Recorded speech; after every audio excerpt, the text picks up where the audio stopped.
Apa kabar pemirsa TVR Parlemen dimanapun Anda berada, berjumpa lagi bersama saya Anggun Oktarini dalam program TVR 17. Tepat pukul 17 waktu Indonesia Barat, kami hadirkan kepada Anda sejumlah informasi paling baru dan menarik seputar kinerja dan kegiatan DPR RI yang telah disajikan oleh tim redaksi TVR Parlemen. Dan pemirsa TVR Parlemen, inilah TVR 17 edisi Jumat 25 November 2022.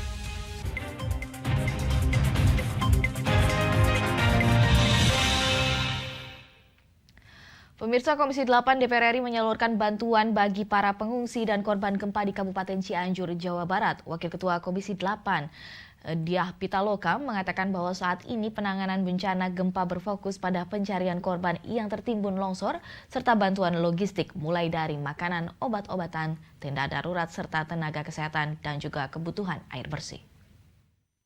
Wakil Ketua Komisi 8 DPR RI Diah Pitaloka didampingi anggota Komisi 8 Seli Andriani mengunjungi korban gempa Cianjur. DPR beserta pihak-pihak terkait akan terus berkoordinasi untuk mengevakuasi korban gempa serta bantuan lainnya yang dibutuhkan oleh masyarakat terdampak. Dalam kunjungan tersebut, Diah Pitaloka dan Seli Andriani menyalurkan bantuan makanan, obat-obatan, dan tenda darurat untuk pengungsi dan korban di posko pengungsian. Wakil Ketua Komisi 8 DPR RI Diah Pitaloka mengatakan, saat ini fokus penanganan bencana gempa pada pencarian korban yang tertimbun longsor, serta bantuan logistik mulai dari makanan, obat-obatan, tenda darurat, serta tenaga kesehatan dan kebutuhan air bersih. Jadi yang kami cermati sekarang, ya pertama suplai makanan, kedua juga sanitasi. Ada beberapa wilayah yang kekurangan air karena pipanya rusak. Ada beberapa wilayah yang tidak masalah dengan air gitu ya. Atau beberapa wilayah yang memang sama sekali tidak ada sumber air. Tadi juga sudah terpetakan. Mungkin itu butuh sumur bor. Dan ya ini memang luar biasa ya. Artinya wilayah yang terdampak bencana ini lebih dari 5 kecamatan kan. Sementara itu, anggota Komisi 8 Seli Andriani mengatakan dari 14 tenda yang disediakan pemerintah daerah tidak mencukupi. Untuk itu, ia meminta tambahan tenda dan bantuan logistik untuk masyarakat terdampak. Jadi ini juga menjadi bahan evaluasi dari pemerintah Kabupaten Cianjur bahwa sebetulnya 14 tenda penampungan ini juga tidak terlalu efektif. Yang harus segera disiapkan adalah tenda-tenda kecil agar masyarakat yang tidak tertampung di 14 tenda kecil tenda besar tadi, mereka bisa tetap mendapatkan perlindungan. Apalagi sekarang masih hujan masih tetap berlangsung dan gempa-gempa susulan masih ada. Dari Kabupaten Cianjur, Jawa Barat, Andre, TVR Parlemen melaporkan. Gelombang pemutusan hubungan kerja atau PHK massal bisa terjadi saat dunia menghadapi resesi global. Bahkan di Indonesia sendiri telah terjadi PHK besar-besaran oleh beberapa industri dan perusahaan. Untuk itu, Wakil Ketua DPR RI Muhaimin Iskandar mengajak perusahaan untuk menghindari PHK dan memberi kaum buruh pekerjaan meski di masa sulit, sehingga perekonomian negara bisa stabil dan mudah bangkit pada masa resesi. Wakil Ketua DPR RI Muhaimin Iskandar mengundang perwakilan kaum buruh di Rumah Dinas Widya Chandra untuk membahas keluh kesah yang terjadi di lapangan, termasuk upah yang selama ini diterima dari kerja keras kaum buruh. Terlebih sebelumnya, akibat dampak pandemi COVID-19, beberapa dari buruh telah di-PHK secara massal. Dengan kebijakan pada UMP 2023, Muhaimin Iskandar mengajak perusahaan untuk menghindari PHK. Kaum buruh harus diberikan pekerjaan meski di masa sulit, sehingga perekonomian negara bisa stabil dan mudah bangkit pada masa resesi. Sebetulnya dengan Omnibus Law ini UMP yang disiapkan oleh Kemenaker sesuai dengan aturan dan diterima oleh para buruh. Masalahnya pengusaha akan banyak yang keberatan. Yang paling pokok adalah para pengusaha dan buruh harus kompak, berkolaborasi, mengantisipasi. Jangan sampai solusi PHK itu menyulitkan semua pihak.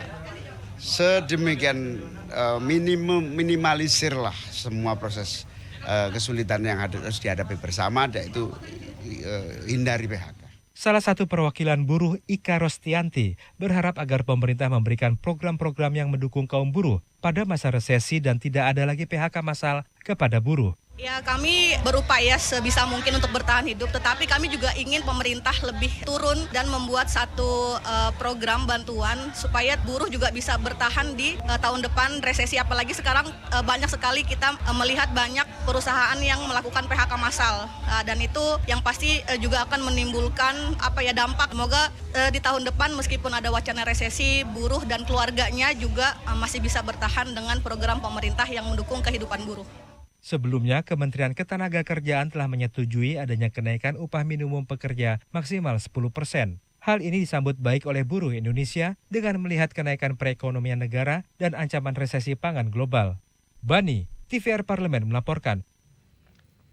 Pemirsa, Komisi 6 DPR RI menyetujui tambahan penyertaan modal negara atau PMN tahun 2022 kepada PT KAI sebesar 3,2 triliun rupiah. Dan untuk menyelesaikan proyek kereta cepat Jakarta-Bandung, Komisi 6 meminta Kementerian BUMN untuk memastikan kembali bahwa dengan tambahan PMN kepada PT KAI tersebut dan proyek kereta cepat Jakarta-Bandung dapat diselesaikan tepat waktu, yaitu di Juni 2023.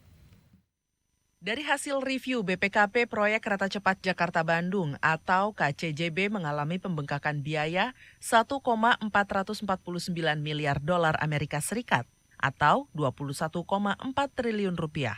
Berdasarkan skema pembiayaannya, Indonesia harus menyetorkan modal 3,2 triliun rupiah atau setara 60%. Komisi 6 DPR RI menyetujui penambahan penyertaan modal negara atau PMN di tahun 2022 pada KAI sebesar 3,2 triliun rupiah. Intan Fauzi mengatakan tambahan PMN untuk KCJB bisa diberikan, mengingat KAI sudah memenuhi syarat, telah menyelesaikan audit BPKP dan progres pembangunan yang sudah mencapai 80%, sehingga proyek harus segera diselesaikan. Menurut Intan, PMN tersebut berasal dari cadangan investasi APBN tahun 2022. Tentunya kami harus mendapatkan kepastian dengan 3,2 triliun atas cost overrun dari cadangan APBN. Ya, ini sudah dilakukan kajian oleh BPKP, sehingga ini sudah melalui tahapan tersebut dan sudah dipaparkan. Memang terjadi pembengkakan biaya dalam hal pembangunan dan porsi ekuitas Indonesia atas pembengkakan biaya tersebut. Inilah yang harus kita penuhi sehingga PMN ini menjadi satu keniscayaan untuk bisa disetujui, karena tentunya kalau tidak defisit terus-menerus dan proyek ini mau tidak mau ya memang harus kita selesaikan. Proyek KCJB ditargetkan selesai pada Juni 2023 dengan perkiraan tarif tiket Rp250.000. Intan meminta KAI membuat perencanaan bisnis secara detail agar tarif tiket tidak menjadi beban bagi KAI dan negara, serta tidak bergantung hanya dari daya beli masyarakat. Vinita dan Kristio, TVR Parlemen melaporkan. DPR RI mendesak adanya perbaikan menyeluruh di Mahkamah Agung buntut dari ditetapkannya 2 hakim agung sebagai tersangka kasus dugaan suap perkara di Mahkamah Agung. Informasi selengkapnya akan kami hadirkan usai jeda berikut ini. Untuk itu tetaplah bersama kami di TVR 17.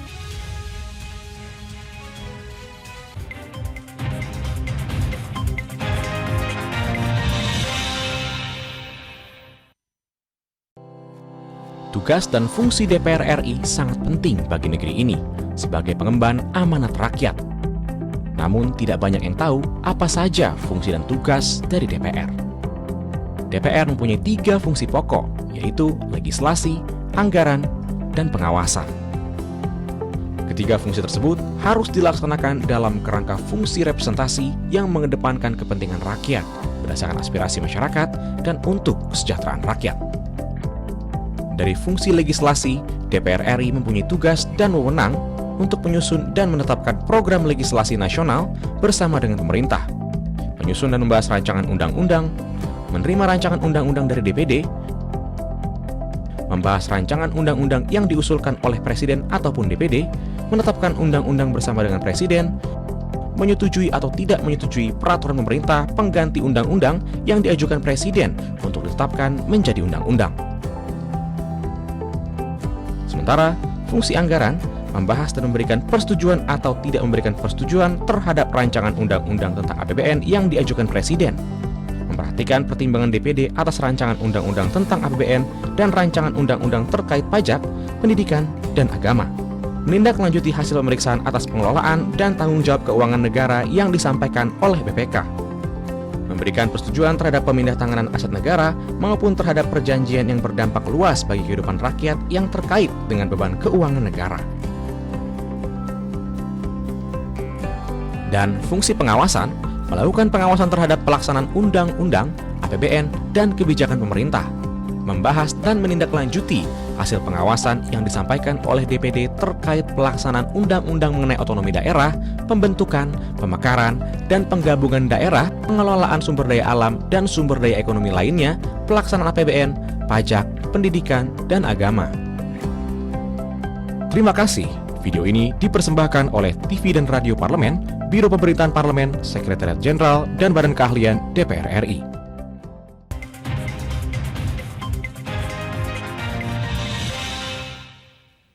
Kembali di TVR 17 pada September lalu, pemirsa, Komisi Pemberantasan Korupsi telah menetapkan Hakim Agung Sudarjat Dimyati sebagai tersangka kasus dugaan suap pengurusan perkara di Mahkamah Agung.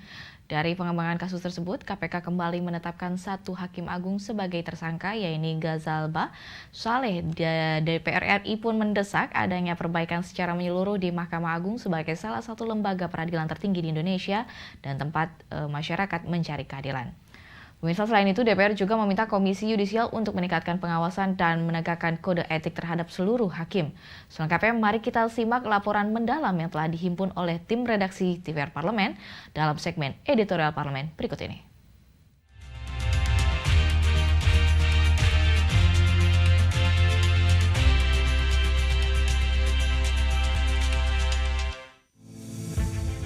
Komisi Pemberantasan Korupsi melakukan operasi tangkap tangan terhadap Hakim Justisial Eli Tri Pangestu beserta ASN di Mahkamah Agung, pengacara, dan pihak koperasi simpan pinjam Intidana.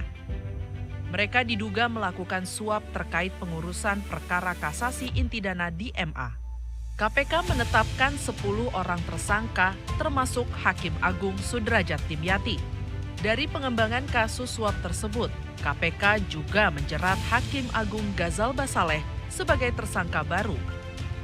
Di Gedung Nusantara 3 DPR RI, Wakil Ketua DPR RI Sufmi Dasko mendorong harus ada perbaikan internal di lembaga Mahkamah Agung sehingga tidak ada lagi Hakim Agung yang terjerat tindak pidana korupsi. Pasalnya, kejadian seperti itu telah mencoreng marwah Mahkamah Agung. Menurut Dasko, langkah yang bisa dilakukan DPR RI sebagai fungsi pengawasan adalah mencabut hasil fit and proper test atas kedua hakim tersebut. Dan untuk Hakim Agung yang kebetulan di fit and proper di DPR, tentunya hal paling maksimal dari bidang pengawasan yang dilakukan oleh DPR adalah memberikan atau memutuskan mencabut rekomendasi fit and proper dari yang bersangkutan. Dan ini kita sudah lakukan. Tapi kalau kemudian 1-2 orang masih ada yang tidak sesuai harapan, ya kita sama-sama dorong Mahkamah Agung untuk memperbaiki internal di dalamnya. Wakil Ketua DPR RI Sufmi Dasko juga meminta masyarakat tidak merendahkan Mahkamah Agung pasca 2 Hakim Agung tersandung kasus tindak pidana korupsi. Dasko yakin Mahkamah Agung akan menyikapi kejadian ini secara serius untuk melakukan pembenahan internal. Sementara anggota Komisi 3 DPR RI Supriyansa mendesak Komisi Yudisial meningkatkan kinerja pengawasan dan penegakan kode etik terhadap seluruh hakim di Indonesia. Pasalnya, hakim harus independen, bersih, dan bebas intervensi dari manapun. Supriyansa berharap Komisi Yudisial bersama Mahkamah Agung melakukan reformasi peradilan. Yang bisa menjadi introspeksi kawan-kawan yang ada di Komisi Yudisial atau di KY. Nah, dengan adanya tindakan-tindakan seperti ini, kedapatan hakim-hakimnya seperti modelnya, maka ini juga merupakan tentu tamparan bagi Komisi Yudisial KY untuk lebih meningkatkan kinerjanya. Bagaimana caranya KY? Ya kita percayakan KY untuk melakukan tindakan, meningkatkan kewaspadaannya terhadap hakim-hakim yang ada bekerja. Kemudian kalau saya melihat bahwa hakim juga harus membuka diri, membuka telinganya dengan pengaduan-pengaduan dari masyarakat. Anggota Komisi 3 DPR RI Jaki Uli menekankan perlunya peran aktif pimpinan Mahkamah Agung dalam perbaikan sistem pengurusan perkara di Mahkamah Agung. Koordinasi antara MA dan KY serta investigasi dan tindakan tegas sangat penting jika ada hakim berpotensi melakukan tindak pidana korupsi. Jaki juga mengingatkan para hakim mematuhi kode etik dan undang-undang tindak pidana korupsi. Disinilah peran aktif daripada para pimpinan di dalam mengawasi tingkah laku anak buahnya. Misalnya contohlah kita jadi pimpinan, tiba-tiba ada anggota terus menyerahkan sesuatu, apa maksudnya? Dari mana kamu dapat ini? Misalnya sebagai contoh. Sehingga pengawasan itu perlu sekali, itu ke dalam. Tapi kalau kita keluar, kita mesti melaksanakan apa yang menjadi perintah pada undang-undang itu. KY tentu saja dia kan tugasnya mengawasi hakim. Dia juga pertama harus bersih, kedua juga dia harus menyelidiki hal-hal yang aneh-aneh terjadi di kantornya. Perlu itu sebagai awal aja. Keluar dia bisa bertindak lebih tegas. Selain mendorong perbaikan internal Mahkamah Agung dan peningkatan pengawasan kode etik hakim oleh Komisi Yudisial, anggota DPR RI juga meminta rekrutmen calon hakim agung harus diperkuat. Perlu ada metode yang benar-benar membentuk para hakim yang berintegritas dan menegakkan keadilan sesuai tugasnya. Tim Liputan TVR Parlemen melaporkan.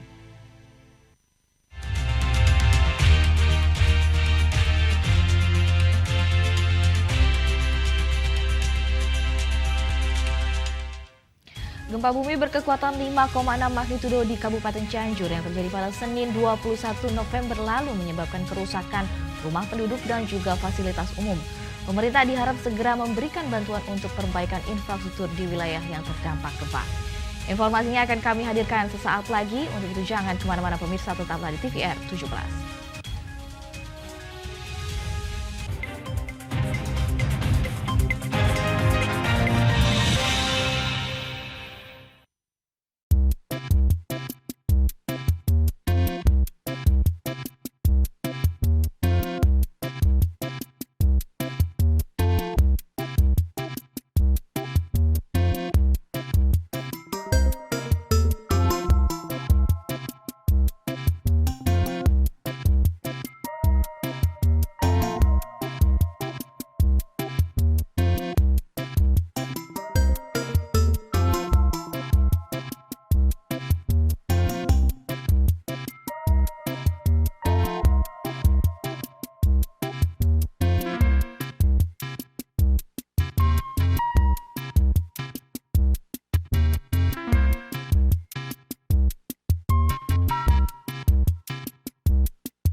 Utang-utang dulu saya.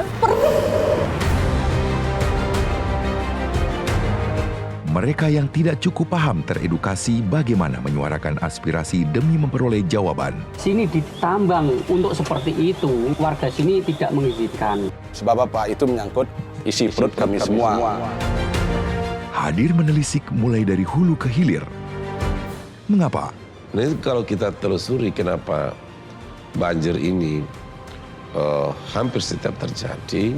Hingga menemukan apa yang belum terkuak secara nyata. Kan kabeh niku sedulur, Pak. Nek kula ngrencangi mriki, mesti mriki gelo, nek kula ngrencangi mriki mesti mriki gelo. Nggih kedah adil wae, Pak, tengah-tengah. Menghadirkan peran anggota DPR RI demi mendapatkan solusi. Saksikan Suara Dapil, Senin sampai Jumat pukul 10 waktu Indonesia Barat, hanya di TVR Parlemen.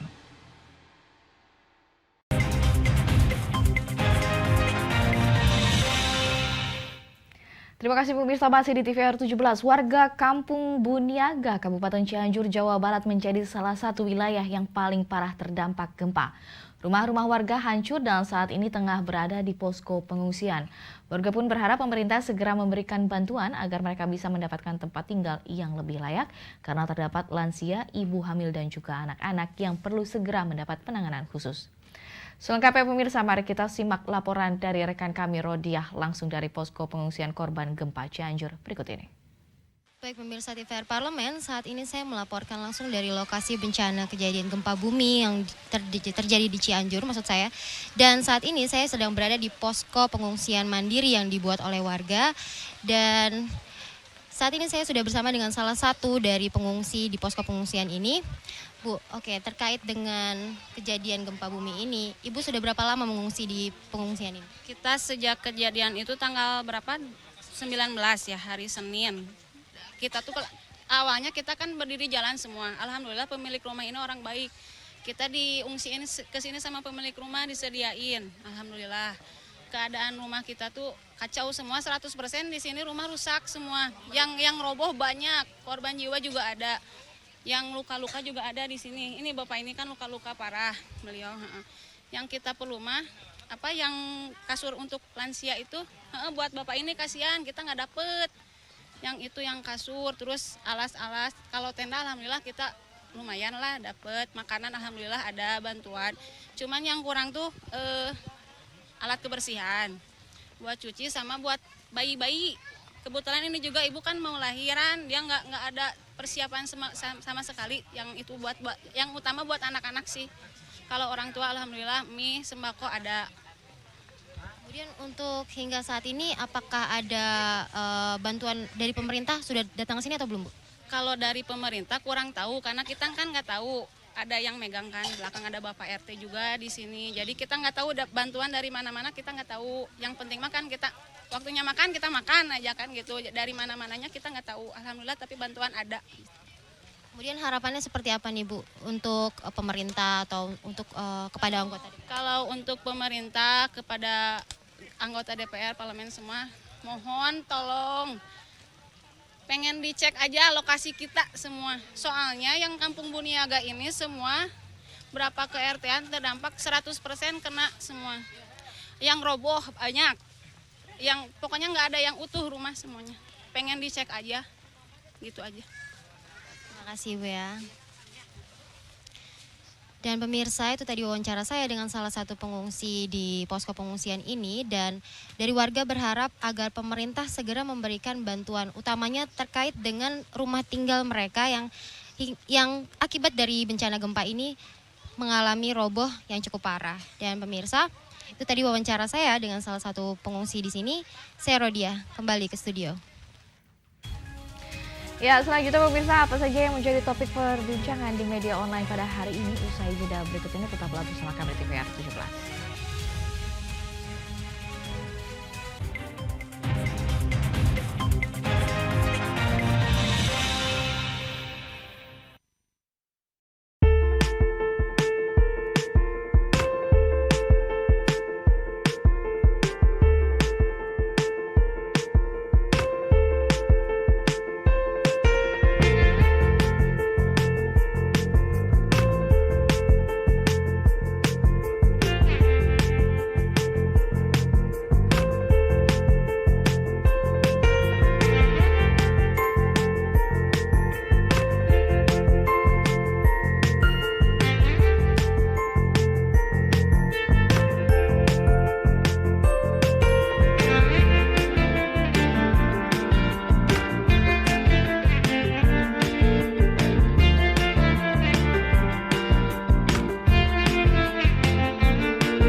Kembali di TVR 17, pemirsa TVR Parlemen, kali ini kita akan masuk ke segmen media nasional dan mari kita simak isu apa saja yang menjadi sorotan media serta tanggapan dari sejumlah anggota Dewan bersama rekan kami, Dadi Ramadan.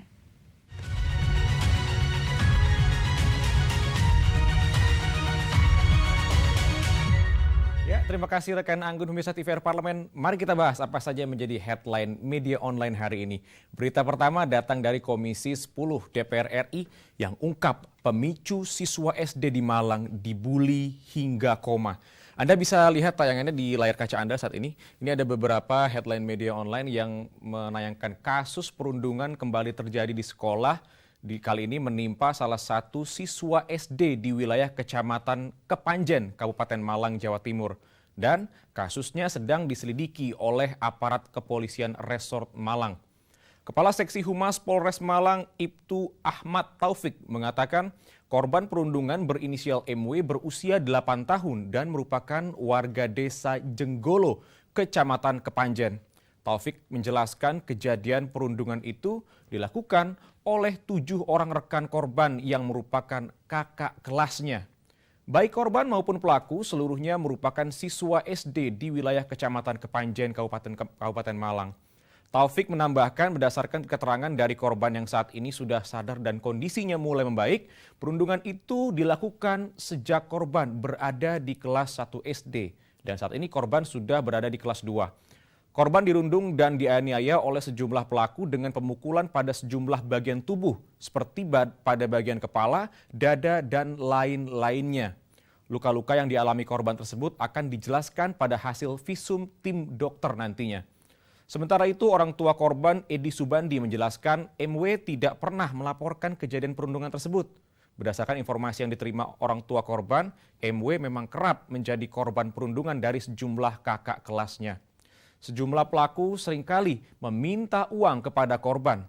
Menanggapi kasus hal tersebut, Wakil Ketua Komisi 10 DPR RI Dede Yusuf mengungkap kemungkinan pemicu kasus bullying atau perlindungan di sekolah masih akan terus terjadi. Dede menyinggung minimnya pendidikan moral dan akhlak yang berkurang di sekolah, apalagi menurutnya kurikulum sekolah soal pendidikan kini sudah tidak ada lagi. Dede juga menilai sikap guru yang takut menegur anak murid. Dia juga menyebut tidak sedikit guru yang dipenjarakan soal HAM sebagai buntut mendisiplinkan siswa. Dede juga menyoroti kondisi orang tua yang disibukkan dengan keadaan ekonomi sehingga kurangnya perhatian kepada anak serta dunia media sosial yang membawa efek negatif bagi anak-anak. Kita beralih ke berita selanjutnya pemirsa yang menjadi headline di media, yaitu Komisi 3 DPR RI yang akan bertanya kepada Kapolri soal dugaan suap tambang Kabareskrim. Anda bisa lihat beritanya di tayangan layar kaca Anda saat ini.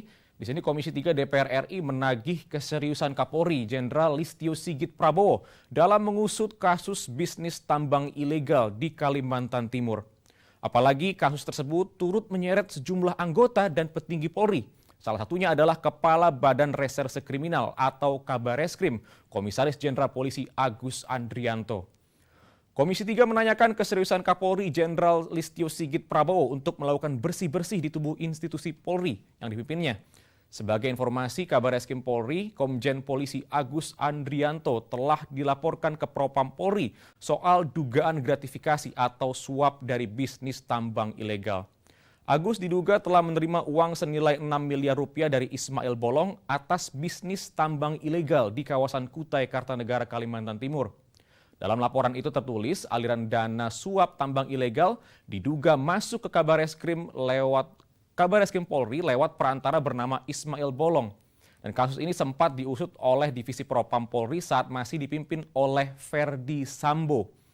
Ismail merupakan mantan polisi dengan pangkat terakhir sebagai Ajun Inspektur Polisi 1 atau AIPTU.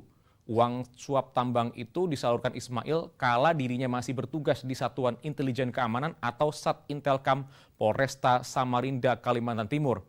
Pihak Propam menemukan bahwa Ismail turut memberikan uang koordinasi kepada Kabareskrim Polri. Anggota Komisi 3 DPR RI Santoso meminta Kapolri Jenderal Listio Sigit Prabowo untuk benar-benar mendalami persoalan tambang ilegal tersebut. Menurutnya, kasus tersebut harus diusut hingga mencapai titik temu yang terang benderang sehingga bisa terbukti benar atau tidaknya ada keterlibatan petinggi Polri dalam kasus suap tambang ilegal. Hal ini dilakukan guna menjaga citra serta nama baik institusi Polri. Dan itu tadi headline media online pada hari ini pemirsa, yaitu berita dari Komisi 10 DPR RI terkait kasus perundungan yang menimpa seorang bocah SD di Malang, Jawa Timur. Juga dari Komisi 3 DPR RI terkait kasus suap tambang ilegal yang melibatkan nama Kabareskrim Polri. Kami kembalikan ke rekan Anggun.